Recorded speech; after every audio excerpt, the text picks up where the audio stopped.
Hello friends, இன்றைக்கி நம்ம SKETCHUP வீடியோவில் எதை பற்றி பார்க்க போகிறோம்னா ஸ்டைல்ஸை பற்றி பார்க்க போகிறோம். நம்ம சேனலில் வந்து SKETCHUP, ETABS, STAT Pro போன்ற வீடியோஸ் வந்து நம்ம வந்து ரெகுலராக அப்லோட் பண்ணியிருக்கோம். அது இல்லாமல் எஸ்டிமேஷன் வீடியோ நம்ம வந்து ரெகுலராக அப்லோட் பண்ணியிருக்கோம். ஸோ மறக்காமல் நம்ம சேனலை சப்ஸ்கிரைப் பண்ணி வச்சுக்கோங்க. இப்போ வாங்க வீடியோக்குள்ளே போகலாம். ஸோ ஸ்டைல்ஸ்னால் என்னென்னா முதல்ல SKETCHUP பார்த்தீங்கன்னா டிஃபால்ட்டாக பார்த்தீங்கன்னா வந்து இங்கே பேக்ரவுண்டில் பார்த்தீங்கன்னா ஸ்கை கலரில் இருக்குது, கிரவுண்ட் பார்த்தீங்கன்னா வந்து ஒரு க்ரீனிஷ் கலரில் இருக்குது. ஸோ நம்ம ட்ரா பண்ணுற லைன் பார்த்திங்கன்னா நமக்கு வந்து பிளாக் கலரில் இருக்குது. இந்த ஃபேஸஸ்லாம் பார்த்திங்கன்னா வந்து ஒயிட் கலர் இருக்குது. ஸோ இதெல்லாம் பார்த்திங்கன்னா டிஃபால்ட்டாக SKETCHUP உள்ள இருக்க ஸ்டைல்ஸு. ஸோ இந்த ஸ்டைல்ஸை வந்து நமக்கு ஏற்ற மாதிரி கூட நம்ம சேஞ்ச் பண்ணிக்கலாம். ஸோ இந்த பேக்ரவுண்டில் இருக்க இந்த கலரை கூட நம்ம சேஞ்ச் பண்ணிக்கலாம். ஸோ நம்ம லைன் வந்து பிளாக்காக இருக்குது. ஸோ இதை வந்து நம்ம வந்து டிஃபால்ட்டாக நம்ம ட்ரா பண்ண மாதிரி பார்த்திங்கன்னா ரெட் கலரில் வரைகிற மாதிரி கூட நம்ம வந்து இந்த ஸ்டைல்ஸை சேஞ்ச் பண்ணிக்கலாம். ஸோ இந்த மாதிரி ஸ்டைல்ஸை நம்ம வந்து எப்படி சேஞ்ச் பண்ணுறத பற்றி நீங்கள் பார்க்க போகிறோம். ஸோ பார்த்தீங்கன்னா ஸ்டைல்ஸ் வந்து எந்த ஆப்ஷனில் இருக்குன்னா, ஸோ இந்த மாதிரி பாருங்கள், பெயிண்ட் பக்கெட் இருக்கு, ஒரு டூல் இருக்கும். ஸோ அந்த டூலை கிளிக் பண்ணிங்கன்னா நமக்கு வந்து இந்த மாதிரி நமக்கு வந்து நிறைய ஆப்ஷன்ஸ் இருக்கும். ஸோ இதில் பார்த்திங்கன்னா நம்ம வந்து பார்க்க போகிற டூல் பார்த்திங்கன்னா வந்து ஸ்டைல். ஸோ ஸ்டைலில் பார்த்திங்கன்னா நமக்கு வந்து செலக்டில் பார்த்திங்கன்னா நமக்கு வந்து டிஃபால்ட்டாக இந்த மாதிரி நிறையா இருக்கும். அதே மாதிரி எடிட்டில் பார்த்திங்கன்னா நமக்கு வந்து edge settings, face settings, background settings, watermark settings and modelling settings நமக்கு வந்து இந்த மாதிரி நமக்கு நிறைய செட்டிங்ஸ் இருக்கும். ஸோ இன்றைக்கி நம்ம பார்க்க போகிற பார்த்திங்கன்னா வந்து செலக்ட்டு அண்ட் எடிட்டில் பார்த்திங்கன்னா நம்ம வந்து எட்ஜ் செட்டிங்கும் ஃபேஸ் செட்டிங்கை பற்றி பார்க்க போகிறோம். ஸோ பாக்கி மூணுமே பார்த்திங்கன்னா நம்ம வந்து நெக்ஸ்ட் வீடியோவில் பார்ப்போம். ஸோ ஃபஸ்ட்டு செலக்டில் பார்ப்போம். செலக்டில் பார்த்திங்கன்னா நமக்கு வந்து இந்த மாதிரி நமக்கு நிறைய ஸ்டைல்ஸ் இருக்கும். ஸோ இதை ஒவ்வொன்றும் கிளிக் பண்ணும்போது நமக்கு வந்து இந்த இடத்துல நமக்கு சேஞ்ச் ஆகும். ஸோ இங்கே கிளிக் பண்ணுறோம் பாருங்கள். கிளிக் பண்ணும்போது நமக்கு அந்த யூசர் இன்டர்ஃபேஸ் நமக்கு வந்து அப்படியே சேஞ்ச் ஆகும். ஸோ இதில் பார்த்திங்கன்னா வந்து இவ்வளோ தான் ஆப்ஷன்ஸாக இல்லைன்னு கேட்டால் இல்லை. ஸோ இங்கே பார்த்திங்கன்னா டிஃபால்ட் ஸ்டைல்ஸ்ன்னு இருக்குது. ஸோ இதை கிளிக் பண்ணி நமக்கு வந்து நிறைய செட்டிங்ஸ் இருக்கும். ஸோ நமக்கு வந்து என்ன மாதிரி வேணும், பிளாக் அண்ட் ஒயிட்டில் வேணால் நீங்கள் பிளாக் அண்ட் ஒயிட்டில் வச்சுக்கலாம். இந்த மாதிரி நீங்கள் வந்து உங்கள் ஸ்டைல்ஸை நீங்கள் சேஞ்ச் பண்ணிக்கலாம். ஸோ நம்ம டிஃபால்ட்டாக மோஸ்ட்லி யூஸ் பண்ணுற ஸ்டைல் பார்த்திங்கன்னா வந்து என்னென்னா, ஸோ டிஃபால்ட் ஸ்டைலில் பார்த்திங்கன்னா வந்து சிம்பிள் ஸ்டைல் தான் நம்ம வந்து டிஃபால்ட்டாக நம்ம யூஸ் பண்ணுறது. ஸோ நீங்கள் எதாவது ட்ரா பண்ணிட்டு இருக்கும்போது டக்குனு ஸ்டைல்ஸ் எதுவும் சேஞ்ச் ஆகிடுச்சுன்னா, ஸோ நீங்கள் பழையபடி நீங்கள் கொண்டு வரது பார்த்திங்கன்னா நமக்கு வந்து டிஃபால்ட் ஸ்டைலில் சிம்பிள் ஸ்டைல் அதை கிளிக் பண்ணி நமக்கு வந்து பழைய மாதிரி நமக்கு வந்து இந்த மாதிரி நமக்கு யூசர் இன்டர்ஃபேஸ் சேஞ்ச் ஆகிடும். ஸோ இது பார்த்திங்கன்னா வந்து நம்ம செலக்டில் இருக்குது. ஸோ எடிட்டில் பார்த்திங்கன்னா வந்து நமக்கு வந்து ஃபஸ்ட்டு எட்ஜ் செட்டிங்கை பற்றி பார்த்துருவோம். ஸோ எட்ஜ் செட்டிங் பார்த்திங்கன்னா நமக்கு வந்து இங்கே எட்ஜின் இருக்குது. ஸோ இதை அன்டிக் பண்ணிட்டீங்கன்னா பார்த்திங்கன்னா நமக்கு வந்து எல்லா லைன்ஸும் நம்ம வந்து எரேஸ் ஆகிடும். அதாவது பார்த்திங்கன்னா டிஸ்பிளே ஆகாது. ஸோ இந்த லைன்ஸ்லாம் பார்த்திங்கன்னா வந்து நமக்கு வந்து எதுவுமே டிஸ்பிளே ஆகலை. ஸோ இதே எட்ஜை நான் கிளிக் பண்ணனா வந்து எனக்கு வந்து எல்லா எட்ஜில் உள்ள லைன்ஸுமே எனக்கு வந்து டிஸ்பிளே ஆகும். ஸோ இது பார்த்திங்கன்னா வந்து நமக்கு வந்து எட்ஜே வந்து நமக்கு வேணும்னா நம்ம வந்து ஷோ பண்ணிக்கலாம், வேணும்னா நம்ம வந்து அன்டிக் பண்ணிக்கலாம். இந்த மாதிரி நம்ம வந்து எட்ஜை வந்து நம்ம மாற்றிக்கலாம். ஸோ இதே பேக் ஏஜின்னு இருக்குது. ஸோ இந்த பேக் ஏஜ் என்னென்னா பார்த்திங்கன்னா வந்து இந்த ஃபேஸுக்கு பின்னால் உள்ள லைன்ஸை நமக்கு வந்து டிஸ்பிளே பண்ணணும்னா, ஸோ நீங்கள் பேக் ஏஜை நீங்கள் டிக் பண்ணிங்கன்னா பார்த்திங்கன்னா நமக்கு டாட்டர் லைன்ஸில் நமக்கு வந்து பேக் ஏஜ் நமக்கு தெரியும். ஸோ நீங்கள் எதாவது ரெஃபரன்ஸ் எடுக்கணும்னா பார்த்திங்கன்னா வந்து இப்படி திருப்பி நம்ம வந்து அந்த லைன்லேருந்து ரெஃபரன்ஸ் எடுக்க தேவையில்லை. ஸோ இப்படி வச்சுக்கிட்டே நம்ம வந்து இந்த லைன்ஸ்லேருந்து நம்ம வந்து ஏதாவது ரெஃபரன்ஸோ இல்லை மிட் பாயிண்ட்லேருந்தோ நம்ம ஏதாவது ட்ரா பண்ணிக்கலாம். ஸோ இதுக்காக பார்த்திங்கன்னா நமக்கு வந்து பேக் ஏஜ் நமக்கு யூஸ் ஆகுது. ஸோ இப்போ வந்து எஜ்னா உங்களுக்கு என்ன தெரியும், பேக் ஏஜ்னா தெரியும். ஸோ ப்ரொஃபைல் அப்படின்னா நம்ம பார்ப்போம். ஸோ பார்த்திங்கன்னா இப்போ பேக் ஏஜை அன்டிக் பண்ணிக்கிறேன், இப்போ ப்ரொஃபைலில் வச்சுக்கிறேன். ஸோ ப்ரொஃபைலில் பார்த்திங்கன்னா நமக்கு வந்து இதை இன்க்ரீஸ் பண்ணும்போது பாருங்கள் உங்களுக்கு டிஃப்ரென்ஸ் தெரியும். ஸோ இது ஒரு 10 கொடுக்கும்போது நமக்கு எல்லா லைன்ஸுமே நமக்கு வந்து டார்க்காக ஆகிடுது. ஸோ இது பார்த்திங்கன்னா நமக்கு வந்து ப்ரொஃபைல். ஸோ இந்த ப்ரொஃபைல் பார்த்திங்கன்னா நமக்கு எல்லா லைன்ஸுமே நமக்கு டார்க் ஆகிடுது. இதே டெப்த்து ஸ்க்யூர் பார்த்திங்கன்னா அதுக்கும் இதுக்கும் என்ன டிஃப்ரென்ஸ் வரும்னா, ஸோ இது வந்து ப்ரொஃபைலில் நீங்கள் டிக் பண்ணும்போது நமக்கு வந்து ஃப்ரண்ட் அண்ட் பேக் எல்லா லைன்ஸுமே பார்த்திங்கன்னா நமக்கு வந்து டார்க் ஆகிடும். ஆனால் நீங்கள் டெப்த் க்யூரை சேஞ்ச் பண்ணும்போது பார்த்திங்கன்னா நமக்கு வந்து ஃப்ரண்ட்டில் இப்போ நமக்கு இந்த இடத்துல டிஸ்பிளே ஆகுது. ஸோ நம்ம ஃப்ரண்ட் வியூவில் வச்சுருக்கோம், இந்த வியூவில் மட்டும் நமக்கு இருக்கிற லைன்ஸ்லாம் நமக்கு டார்க்காக காட்டும். ஸோ பேக் சைடில் நமக்கு வந்து இருக்கிற லைன்ஸ் எதுவுமே டார்க்காக காமிக்காது. ஸோ இப்போ நான் இன்க்ரீஸ் பண்ணுறேன் பாருங்கள். ஸோ இந்த மாதிரி இன்க்ரீஸ் பண்ணும்போது நமக்கு வந்து இப்போ இந்த இடத்துல டிஸ்பிளே ஆகுது. ஸோ இந்த லைன்ஸ் மட்டும் நமக்கு வந்து டார்க்காக இருக்கும், பின்னால் உள்ள லைன்ஸ் நமக்கு வந்து டார்க் ஆகாது. இப்போ நான் ரொட்டேட் பண்ணும்போது எனக்கு வந்து இந்த இடத்துல உள்ள லைன்ஸ் டார்க் ஆகிடும். ஸோ இது பார்த்திங்கன்னா நமக்கு வந்து லைட் ஆகிடும். இந்த பாருங்கள் இந்த இடத்துல லைட் ஆகிடும். ஸோ இந்த மாதிரி ப்ரொஃபைலுக்கும் டெப்த்துக்குள்ள டிஃப்ரென்ஸ் தான். ஸோ எக்ஸ்ட்ரூஷன் அப்படின்னா நம்ம பார்ப்போம். ஸோ எக்ஸ்ட்ரூஷனை கிளிக் பண்ணும்போது பார்த்திங்கன்னா நமக்கு எல்லா லைன்ஸோட எஜ்ஜிலையும் பார்த்திங்கன்னா நம்ம வந்து ஒரு லைன் மாதிரி நமக்கு கிரியேட் ஆகும், ரெஃபரன்ஸ் லைன் மாதிரி நமக்கு கிரியேட் ஆகும். ஸோ அதை யூஸ் பண்ணி நம்ம வந்து எட்ஜஸ் நம்ம வந்து செலக்ட் பண்ணுறது நமக்கு ஈஸியாக இருக்கும். ஸோ இதில் பார்த்திங்கன்னா இங்கே நமக்கு டாட்டாக தெரியுது. ஸோ இந்த டாட்டை நம்ம வந்து இன்க்ரீஸ் பண்ணுறதுக்கு இங்கே நம்ம வேல்யூவை இன்க்ரீஸ் பண்ணலாம். ஸோ நான் இன்க்ரீஸ் பண்ணுறேன் பாருங்கள்.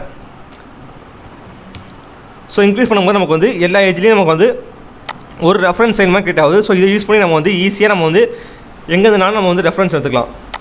ஸோ இந்த மாதிரி நம்ம ரெஃபரன்ஸ் யூஸ் பண்ணி நம்ம ட்ரா பண்ணுறதுக்கு நமக்கு வந்து இந்த எக்ஸ்ட்ரூஷன் நமக்கு யூஸ் ஆகுது. ஸோ அதே மாதிரி எண்டு பாயிண்ட்டும் சேம் தான். ஸோ எல்லா எண்டுலேயுமே பார்த்திங்கன்னா நமக்கு வந்து அந்த மாதிரி ஒரு ரெஃபரன்ஸ் பாயிண்ட் நமக்கு கிட்ட ஆகும். ஸோ உங்கள் பாருங்கள் எக்ஸ்ட்ரூஷனை நான் டிக் பண்ணும்போது பார்த்திங்கன்னா நமக்கு வந்து சேம் ரெண்டுமே கிட்டத்தட்ட சேம் தான். நமக்கு வந்து எல்லா எண்டு பாயிண்ட்லேயும் நமக்கு வந்து ஒரு ரெஃபரன்ஸ் பாயிண்ட் நமக்கு கிரியேட் ஆகும். ஸோ இதுதான் பார்த்திங்கன்னா வந்து ரெண்டுத்துக்குள்ள வித்தியாசம். ஸோ ஜெட்டர் என்னென்னு பார்ப்போம். ஸோ ஜெட்டரை டிக் பண்ண பார்த்திங்கன்னா நமக்கு வந்து லைன் மேலே இன்னொரு லைன் நமக்கு ட்ரா ஆகும். ஸோ இங்கே பார்த்திங்கன்னா இதில் பார்த்திங்கன்னா டபுள் லைன் இருக்குது. ஸோ இதை அன்டிக் பண்ணால் நமக்கு வந்து சிங்கிள் லைன் ஆகிடும். ஸோ இந்த மாதிரி நமக்கு வந்து டபுள் லைனாக எல்லா லைனுமே நமக்கு வந்து ஷோ ஆகும். இது பார்த்திங்கன்னா வந்து ஜெட்டரோட ஒர்க்கு.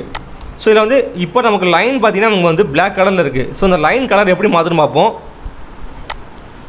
ஸோ இந்த லைன் கலரை மாற்றுறது பார்த்திங்கன்னா வந்து ஸோ இங்கே பிளாக் கலரில் இருக்குது. ஸோ இதை கிளிக் பண்ணிவிட்டு ஸோ இதை நீங்கள் வந்து உங்களுக்கு என்ன கலர் வேணுமோ அந்த கலருக்கு நீங்கள் சேஞ்ச் பண்ணிக்கிட்டிங்கன்னா நமக்கு லைன் கலர் பார்த்திங்கன்னா நமக்கு வந்து எல்லாமே பார்த்திங்கன்னா வந்து ரெட் கலரில் இருக்குது. ஸோ ஃபஸ்ட்டு நமக்கு பிளாக் கலர் இருந்துச்சு, இப்போ நமக்கு ரெட் கலர் ஆகிடுச்சு. ஸோ இதில் பார்த்திங்கன்னா எல்லாமே சேம்னு இருக்குது. ஸோ இதை நீங்கள் கூட சேஞ்ச் பண்ணிக்கலாம். ஸோ பை ஆக்சிஸ் கொடுத்தனா நமக்கு வந்து ஸோ இங்கே பாருங்கள் blue green and red colour காம்பினேஷன்லாம் நமக்கு வந்து இருக்குது. ஸோ இது எதை பேஸ் பண்ணி வரும்னா நமக்கு ஆக்சிஸை பேஸ் பண்ணி நமக்கு வரும். ஸோ இங்கே பாருங்கள் எந்தெந்த ஆக்சிஸை பொறுத்து நம்ம லைன் ட்ரா பண்ணியிருக்கோமோ அந்த ஆக்சிஸை பொறுத்து நமக்கு வந்து அந்த லைனோட கலர் இருக்கும். ஸோ நம்ம மோஸ்ட்லி யூஸ் பண்ணுறது பார்த்திங்கன்னா வந்து ஆல் சேம் தான் யூஸ் பண்ணுவோம். ஸோ பை மெட்டீரியல்னால் ஸோ நீங்கள் டயக்ராமில் வந்து நான் ஏதாவது கலர்ஸ் கொடுத்தீங்கன்னா இந்த இடத்துல ஒரு கலர் கொடுத்தீங்கன்னா அந்த கலருக்கே ஏற்ற மாதிரி நமக்கு வந்து இந்த இடத்துல வந்து நமக்கு மெட்டீரியல் அப்ளை ஆகிடும்.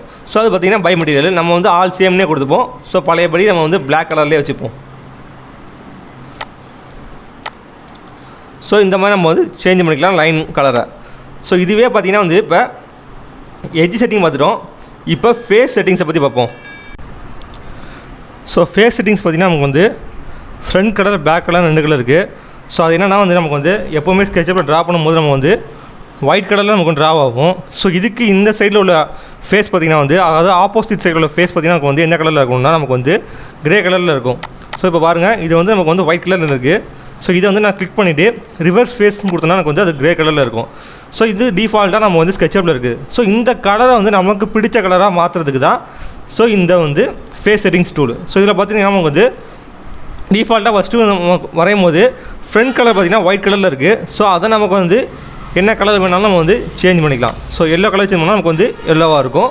ஸோ அதுமாதிரி பேக் கலர் நமக்கு வந்து டிஃபால்ட்டாக என்ன கலர் வரணும்னு நினச்சிங்களோ ஸோ அந்த கலரை சூஸ் பண்ணிவிட்டு ஸோ அதை நீங்கள் டிக் பண்ணிங்கன்னா நமக்கு வந்து அந்த கலர் நமக்கு டிஃபால்ட்டாக இருக்கும். ஸோ இந்த மாதிரி நீங்கள் வந்து ஃபேஸஸோட கலரை வந்து நீங்கள் டிஃபால்ட்டாக நீங்கள் சேஞ்ச் பண்ணி வச்சுக்கலாம். ஸோ அது இல்லாமல் பார்த்திங்கன்னா வந்து இங்கே ஸ்டைலிங் தனியாக இருக்குது. ஸோ இதில் பார்த்திங்கன்னா வந்து display wire flame mode, display hidden line mode, இந்த மாதிரி நமக்கு வந்து நிறையா மோட்ஸ் இருக்குது. ஸோ இதில் வந்து நமக்கு வந்துங்கன்னா டிஸ்பிளே ஒயர் ஃப்ளேம் மோட் நான் கிளிக் பண்ணும்போது இதில் என்ன சேஞ்சஸ் வருதுன்னு பாருங்கள். ஸோ இதை நான் கிளிக் பண்ணும்போது பார்த்திங்கன்னா நமக்கு வந்து நமக்கு எல்லா லைன்ஸுமே நமக்கு வந்து டிஸ்பிளே ஆகும், ஃபேஸ் எதுவுமே நமக்கு டிஸ்பிளே ஆகாது. அதே மாதிரி இதில் கிளிக் பண்ணும்போது பாருங்கள் ஸோ நமக்கு வந்து அவுட்டர் லைன் மட்டும் நமக்கு ஷோ ஆகும், இன்னர் லைன் நமக்கு எதுவுமே ஷோ ஆகாது. அதாவது இது வந்து பார்த்திங்கன்னா நமக்கு வந்து எல்லா lines inner line outer lines நமக்கு வந்து எல்லா லைனுமே நமக்கு வந்து டிஸ்பிளே ஆகும். ஸோ இது வந்து நமக்கு வந்து அவுட்டர் லைனை மட்டும் நமக்கு வந்து டிஸ்பிளே ஆகும். ஸோ இதை கிளிக் பண்ணும்போது பாருங்கள் ஸோ நமக்கு வந்து நார்மலாக வந்துடும். ஸோ நம்ம வந்து எப்போவுமே இந்த மோடில் வச்சுப்போம். ஸோ இதுக்கும் இல்லை என்ன டிஃப்ரென்ஸுங்கிறத நம்ம பார்ப்போம். ஸோ இப்போ வந்து நமக்கு வந்து இது எதுவுமே கலர் அப்ளை பண்ணாமல் சும்மா தான் இருக்குது. நம்ம வந்து ஜஸ்ட் இது ஃபேஸஸோட கலரை மட்டும் தான் மாற்றிருக்கோம். ஸோ இப்போ இதில் நான் கலரை நான் சேஞ்ச் பண்ணுறேன். ஸோ இந்த இடத்துல ஏதாவது ஒரு கலர் கொடுக்குறேன். ஸோ செலக்ட் பண்ணிவிட்டு ஸோ இந்த இடத்துல ஒரு கலரு, இந்த இடத்துல ஒரு கலர் சும்மா கொடுத்துருவேன். ஸோ இப்போ வந்து நமக்கு வந்து கலர் ஷோவாக இருக்குது. இப்போ அந்த இதை நம்ம சேஞ்ச் பண்ணுறது பார்த்திங்கன்னா நம்ம வந்து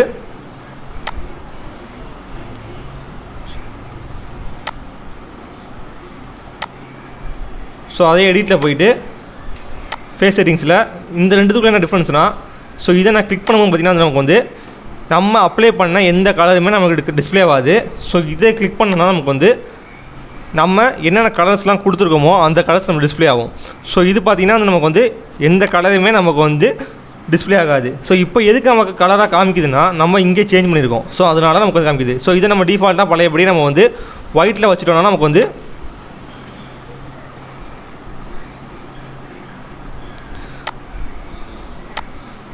ஸோ இந்த மாதிரி நம்ம வந்து சேஞ்ச் பண்ணோம்னா அதே நம்ம வந்து ஃபேஸுக்குள்ள கலரையும் பேக் கலரையும் வந்து நமக்கு சேஞ்ச் ஆகாது. இது நம்ம வந்து என்னென்ன கலர்ஸ்லாம் அப்ளை பண்ணியிருக்கோமோ அதை காமிக்கும். ஸோ இது வந்து எக்ஸ்ரே மோடுன்னு இருக்குது. ஸோ இந்த எக்ஸ்ரே மோட் கிளிக் பண்ணும்போது பார்த்தீங்கன்னா நமக்கு வந்து உள்ளே என்னென்ன ஆப்ஜெக்ட் இருக்குது, ஸோ உள்ளே நீங்கள் ஏதாவது டிவி, சோஃபா, சேர் ஏதாவது உள்ளே என்னென்னலாம் வச்சுருக்கீங்களோ அது எல்லாமே நமக்கு விசிபிளாக தெரியறதுக்காக நமக்கு வந்து இந்த எக்ஸ்ரே மோட் நமக்கு யூஸ் ஆகும். ஸோ இந்த டூல் பார்த்திங்கன்னா வந்து நம்ம வந்து இதுக்குள்ளே தான் போய் எடுக்கணும்னு அவசியம் கிடையாது. ஏன்னா நம்ம வந்து அதிகமாக யூஸ் பண்ணுறது பார்த்திங்கன்னா வந்து ஸ்டைல்ஸ்லேயே இதுதான் நமக்கு வந்து ரொம்ப யூஸ்ஃபுல்லான டூல். ஸோ அதை பார்த்திங்கன்னா வந்து நம்ம ஷார்ட்கட்டாக நம்ம வந்து இந்த இடத்துல நம்ம வந்து வச்சுக்கலாம். அதுக்கு பார்த்திங்கன்னா வந்து இந்த இடத்துல ஏதாவது எம்டி ஸ்பேஸ் இருந்துச்சுன்னா அதில் லெஃப்ட் கிளிக் பண்ணிவிட்டு ஸ்டைல்ஸ்னு ஒரு ஆப்ஷன் இருக்கும். ஸோ அதை கிளிக் பண்ணி நமக்கு வந்து இந்த மாதிரி நமக்கு வந்து டிஸ்பிளே ஆரம்பிச்சிடும். ஸோ இல்லை பாருங்கள், இங்கே என்னென்ன ஆப்ஷன்ஸ் இருக்கோ அதே சேம் ஆப்ஷன் தான் இங்கேயும் இருக்கும். நம்ம வந்து ஈஸியாக யூஸ் பண்ணிக்கலாம். ஸோ இந்த மாதிரி நம்ம வந்து ஸ்டைல்ஸை சேஞ்ச் பண்ணிக்கலாம். ஸோ இந்த வீடியோ கண்டிப்பாக உங்களுக்கு யூஸ்ஃபுல்லாக இருந்துச்சுன்னா நம்ம சேனலில் மறக்காமல் லைக் பண்ணுங்கள், ஷேர் பண்ணுங்கள், சப்ஸ்கிரைப் பண்ணுங்கள். ஏதாவது டவுட்ஸ் இருந்துச்சுன்னா கீழே கமெண்ட் செக்ஷனில் கமெண்ட் பண்ணுங்கள். தேங்க்ஸ் ஃபார் வாட்சிங்.